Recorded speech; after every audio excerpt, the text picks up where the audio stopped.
In this video, I'm going to give you the answer for this question. The question is, what modern art installation opened in Hudson Yards in 2019? When I give you the answer for this question, and the correct answer for the question is the vessel. What is the answer for the question? The vessel.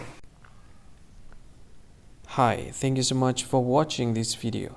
If you find this video is very useful, you can help this channel to grow by subscribing this channel. Please this subscribe button and don't forget to like this video. And if you find this video is not really good, or you don't really like this video, or you kind of feel that it's a little bit offensive or something like that, you can click this one, dislike button. You can do that anyway.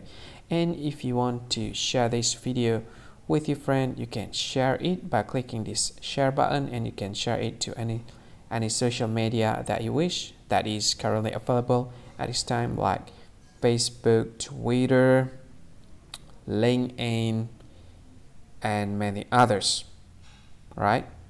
And if you want to add this video to your playlist, you can click this one. You can watch this video later, and you can find more options by clicking these three dots.